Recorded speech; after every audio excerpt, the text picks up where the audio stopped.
Le prix Mérite de carrière se veut un hommage à un conseiller juridique chevronné qui, tout au long de sa carrière, a été l'artisan de véritables changements, le partenaire dynamique de conseillers externes et un pilier de sa communauté. Le lauréat du prix Mérite de carrière est un homme habitué au succès. Il a mené des dossiers commerciaux complexes et des litiges importants. Il a aussi fait sa marque au chapitre de la gouvernance, des relations de travail et des affaires réglementaires. Enfin, il a contribué de façon importante au succès de l'entreprise, de même qu'à sa communauté. Bref, notre lauréat réussit tout ce qu'il entreprend. Cette année, pour remettre ce prix prestigieux, accueillons chaleureusement Maître John Godber, associé chez Borden Ladner Gervais et chargé de l'innovation auprès des clients de la firme. C'est un immense plaisir pour moi d'être ici ce soir pour célébrer les réalisations exceptionnelles des conseillers juridiques en entreprise. Je voudrais tout d'abord féliciter chaleureusement les finalistes de chacune des catégories. Vous êtes des exemples inspirants pour toute la communauté juridique québécoise et c'est pourquoi BLG est fier d'appuyer le Gala des prix des conseillers juridiques du Québec et ce, depuis la toute première édition. Cette année, BLG est particulièrement fier de s'associer au prix Mérite de carrière qui souligne le parcours remarquable d'un membre de la communauté juridique. J'ai le plaisir de vous annoncer que le lauréat du prix Mérite de carrière 2018 est Maître Claude Gendron, conseiller spécial auprès de la haute direction d'Ivanhoé Cambridge.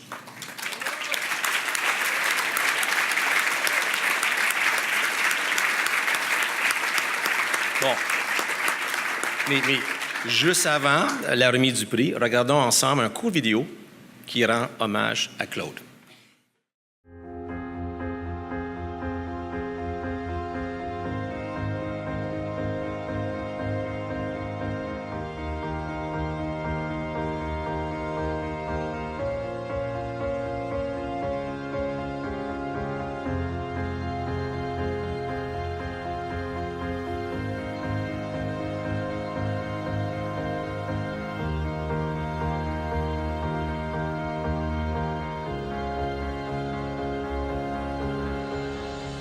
Claude est un être fantastique. Diplomate. Un gentleman. Enthousiaste. Un avocat très intelligent. Une personne d'un grand humanisme. Quelqu'un qui mérite d'être souligné. Également, Claude est une personne qui est très cultivée. Il s'intéresse aux arts, il s'intéresse à l'histoire, il s'intéresse au voyage. Il a une joie de vivre, c'est un sportif. Et quand il dit oui, il est là entièrement. Claude est un prince. Je connais Claude depuis 1978. On a commencé à travailler ensemble, fraîchement émolu de l'université, diplômé. On connaissait rien de rien. Depuis le temps, Claude a appris un peu, j'ai appris un peu aussi. Claude, il a touché un peu à tout. Il a exercé à différents titres la pratique du droit depuis ses débuts. Il a d'abord eu son propre cabinet, un petit cabinet qui est devenu grand par la suite. À ce moment-là, dans les années 80, j'étais avec un groupe d'associés. Nous étions actifs en développement immobilier à Montréal et il était notre conseiller juridique dans toutes les transactions dans lesquelles nous étions impliqués. J'ai rencontré Claude quand il s'est joint à Fasken en 1998. Où il était un des associés principaux du département immobilier. On s'est rencontrés dans le cadre de dossiers qu'il avait où il avait besoin d'un son de cloche là, un petit peu plus côté litige. Mais après, je l'ai rencontré quand il a commencé chez nous en février 2013. En tant que chef des affaires juridiques, à cette époque, chez Ivanhoé Cambridge, Claude était impliqué dans la plupart des grands dossiers stratégiques de la société. Mais celui qui nous a beaucoup marqué, c'est l'acquisition de Gessina.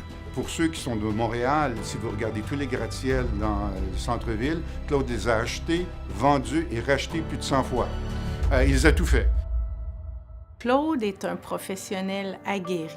C'est un excellent avocat. C'est aussi un conseiller stratégique d'affaires qui veut toujours trouver une solution pratique. Claude has a way of problem solving and bringing forward solutions that really make his clients feel that they're getting the best out of his advice. Quelqu'un qui est capable de comprendre une situation complexe, de saisir les enjeux et ensuite de les communiquer avec simplicité. Et simplifier en droit, c'est pas toujours facile. Donc, même les transactions les plus complexes pour lui, on avait une blague à l'interne, peuvent se résumer sur une serviette de papier au coin de la table. Il pourrait dire des choses en 15 minutes pour me résumer des dossiers très complexes qui, pour moi, étaient tellement un bon feeling parce que je savais que je ne pourrais pas avoir une meilleure personne. Il a, en plus d'une compétence professionnelle hors norme, un comportement et des qualités professionnelles qui font en sorte que dans toute organisation où il se trouve, il l'attire vers le haut, le très haut. C'est aussi quelqu'un de super agréable avec qui travailler. Everybody who knows Claude loves him. In periods of great tension, he's always smiling, he's always courteous. Il peut s'entendre avec absolument n'importe qui parce qu'il prend le temps d'écouter, de comprendre la position des autres. C'est un réel plaisir de travailler avec lui et je suis certaine que plusieurs personnes en ville vous diraient que c'est un plaisir également de travailler de l'autre côté de la table de lui, ce qui n'est pas toujours le cas. Malgré ses occupations, les tensions créées par les dossiers monstres qu'il poursuivait, est resté courtois et poli en toute occasion. Un sang-froid remarquable. Je vous dirais que tout le monde voudrait être ami avec Claude Gendron. Claude is a mentor, first and foremost. And it's a role that he plays and takes seriously with many people. Toute la nouvelle génération d'avocats en immobilier, la grande majorité a appris de lui ou en travaillant avec lui, même des fois contre lui.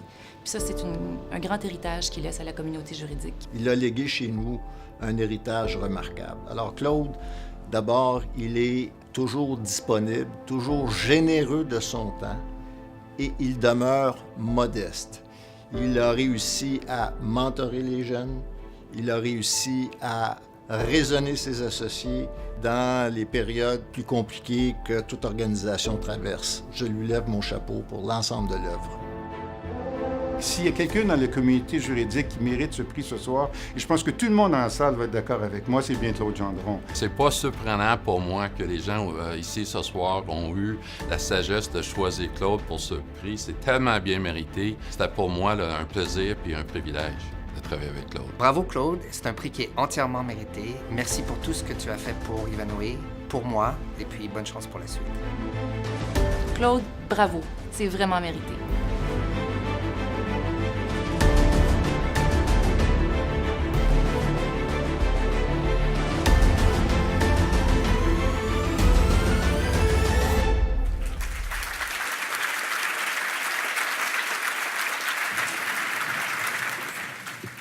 Alors, bonsoir. Merci, M. Massicotte, de présider cette soirée. Merci, John. Je ne sais pas si vous avez commandité parce qu'on avait la même coupe de cheveux,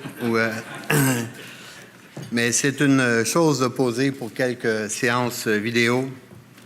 C'en est une tout autre que d'entendre et de prendre la parole après des témoignages aussi touchants, provenant d'amis de longue date et pour certains qui font pratiquement partie de ma famille. Je veux d'abord remercier le groupe ZSA, organisateur de cette soirée, bien entendu, particulièrement M. Sweeney, qui en est le cofondateur, un ancien avocat de droit immobilier, en passant, Dan Malamet, qui est aussi le ZSA, qui a travaillé fort à cette organisation, ainsi que l'équipe du Québec que dirige Dominique Tardif, que plusieurs d'entre vous connaissez bien. Je veux aussi féliciter tous les nominés, évidemment, et tous les récipiendaires des divers prix qui ont été distribués ce soir ou qui le seront dans les quelques prochaines minutes. Je veux ensuite remercier le cabinet Fasken, particulièrement son associé directeur Éric Bédard, qui a pris l'initiative de présenter mon dossier de candidature, ainsi que John, comme je l'ai mentionné, commanditaire du prix Mérite de carrière. Finalement, évidemment, je vais remercier les membres du jury qui ont participé à la revue des dossiers et trouver quelques mérites à ma candidature. C'est bien sûr une formule consacrée que de dire qu'on accepte le prix avec beaucoup d'humilité, mais c'est vrai. Je sais bien que ce métier, je le fais depuis un bon temps, un bon moment d'ailleurs, et avec un certain nombre de réalisations professionnelles, mais c'est aussi le cas de plusieurs d'entre vous. D'emblée, la reconnaissance d'une carrière vous force à jeter un coup d'œil et un regard sur le passé. on se demande forcément qu'est-ce qu'on a bien pu faire au cours de toutes ces années. Dans mon cas, c'est dans l'immobilier que les choses se sont passées. En pratique privée, j'ai eu la chance d'être prêt et au poste au moment où de grands chantiers ont été lancés au Québec et auxquels j'ai pu ainsi participer. Chez Ivanhoé, le périmètre d'action s'est élargi au-delà des frontières canadiennes. On ne réalise pas toujours à quel point Ivanhoé est un joueur important à l'échelle mondiale. Par exemple, peu de gens savent qu'Ivanhoé est actionnaire principal de la plus grande société foncière de bureaux en Europe, ou encore copropriétaire d'un quartier résidentiel entier de New York, abritant près de 25 000 personnes. L'équipe juridique d'Ivanhoé, dirigée maintenant par Denis Boulian, ici ce soir, que je salue, ainsi que le reste de l'équipe, était ainsi au cœur de plus de 60 milliards de dollars de transactions au cours des 5 dernières années, sous l'impulsion du grand patron de l'entreprise, Daniel Fournier, également à notre table. On se demande aussi qu'est-ce qu'on a bien pu apprendre au cours de ces quelques années. Chose certaine, il n'y a pas de raccourci dans notre profession. Il faut y mettre l'effort et l'énergie. Les jeunes avocats avec qui j'ai travaillé en savent quelque chose. Les Nathalie Bonneau et Lise Rochette, d'il y a une certaine époque, Isabelle Durand, Lévi Bazinet, Nicolas Leblanc, plus récemment, vous diront sans doute que ça n'a pas toujours été de tout repos de travailler avec moi. Mais on dit ironiquement que le seul endroit où le succès arrive avant le travail, c'est dans le dictionnaire. Notre profession est hautement valorisée par la société et j'ai toujours pensé que cela nous imposait un devoir de rigueur et d'effort. Je garde constamment à l'esprit les musiciens souvent très talentueux que l'on croise dans les couloirs du métro et qui jouent généralement dans l'indifférence totale. Certains de ces artistes ont de nombreuses années d'études ou travaillent extrêmement fort pour joindre les deux bouts. Ça aura toujours été pour moi une leçon d'humilité et aussi une motivation à mériter la place importante que notre métier nous accorde. Même s'il ne jouait pas dans les couloirs du métro, mon plus jeune frère était musicien et je sais de quoi je parle. Une autre évidence, c'est que les collègues de travail sont précieux. Il faut se le rappeler constamment. Si ma carrière a su s'attirer quelques mérites, c'est dû en grande partie à la collégialité, l'apport et l'enthousiasme de ses collègues, jeunes et moins jeunes. Incidemment, créer ce climat de cohésion, cet esprit d'équipe, est quant à moi un des rôles fondamentaux que doit jouer l'avocat en grandissant dans la profession. Nous sommes tous des coureurs à relais, porteurs du témoin pour quelques années. Il faut bien sûr courir à fond, mais sans oublier de préparer la remise au suivant. La profession juridique est en évolution, je ne vous apprends rien. Les nouveaux moyens technologiques, toujours plus performants, et la globalisation des marchés offrent de nouvelles possibilités, et ce n'est certes pas le temps de rester sur les lignes de touche. La nouvelle génération de jeunes diplômés recherche aussi des modes de travail différents. J'ai visité en Europe la semaine dernière un incubateur, un hub, comme disent les Français, installé dans une ancienne gare ferroviaire et regroupant des centaines de start-up de différents secteurs. La collaboration, la circulation des idées et l'émulation qui se dégage de cette cohabitation sont flagrantes. Voilà une nouvelle réalité du monde du travail. Bref, nous vivons des transformations passionnantes qui nécessitent, même dans un monde aussi conservateur que celui du droit, une ouverture d'esprit et une adaptation rapide. Mais ce qui m'a le plus vivement revenu à l'esprit en envisageant cette soirée, ce sont les personnes marquantes que j'ai côtoyées au cours de ma carrière et que je continue pour la plupart de fréquenter.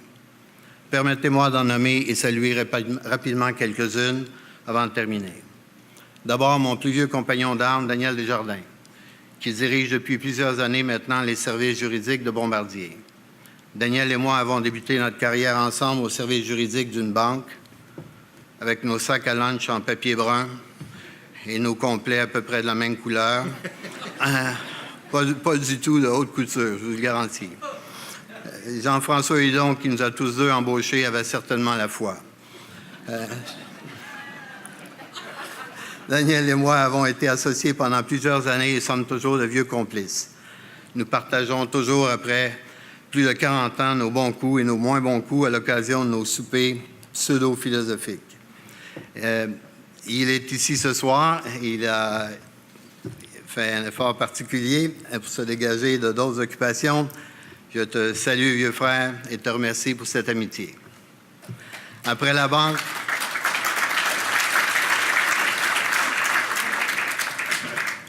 j'ai plongé dans l'immobilier avec celui qui dominait ce secteur à une époque, Robert Godin. C'est certainement à Robert que je dois mon arrivée et mes 40 années suivantes dans le domaine de l'immobilier. Puis j'ai pris la route de Martineau Walker, aujourd'hui Fasken, après une rencontre avec mon bon ami Robert Paré que vous avez vu à l'écran. Un avocat toujours au cœur du succès de l'entrepreneuriat d'ici. Chez Fasken, j'ai donc rejoint Richard Clare, un autre pilier de l'immobilier, et son équipe avec laquelle j'ai fait plus de 15 ans. Je veux aussi finalement saluer particulièrement un autre compagnon de route, Daniel Fournier, que j'ai rencontré tout à fait par hasard alors qu'il cherchait un avocat de droit immobilier un vendredi soir tard, il y a au moins 35 ans. Je suis toujours à ses côtés chez Ivanhoé aujourd'hui. Daniel est le grand patron de cette entreprise et il l'a transformée rapidement en géant international. Vous aurez compris que Daniel est mon boss, mais c'est surtout un ami depuis de nombreuses années et en fait depuis le début de nos carrières, duquel j'ai appris énormément et pas seulement dans l'immobilier. Nous continuons de refaire le monde au gré de petits déjeuners chez Beauties, de randonnées à vélo ou du covoiturage pour le retour à la maison. Je pourrais facilement inclure à cette liste plusieurs autres et je m'excuse d'avance pour ceux que je n'ai pas nommés. Mais c'est vraiment à tous ces collègues et toujours amis que je pense aujourd'hui. Je veux terminer en saluant et en embrassant publiquement ma conjointe Claire, qui est aussi avec nous ce soir, avec qui j'ai partagé toute ma carrière. Elle peut sans doute vous raconter les difficultés de tous mes dossiers. Elle a surtout été à la fois psychologue, conseillère toutes catégories, pour toutes mes décisions importantes, mais surtout pour toutes mes indécisions. De caractère plutôt réservé, elle a néanmoins toujours eu un regard sûr, objectif et à la fois compréhensif sur les défis que j'ai pu rencontrer. C'était la petite voisine d'à côté de mon adolescence. Nous nous sommes tenus par la main la première fois en 1968 et ça n'a pas cessé depuis. Je vous laisse faire le calcul. Merci et bonne soirée.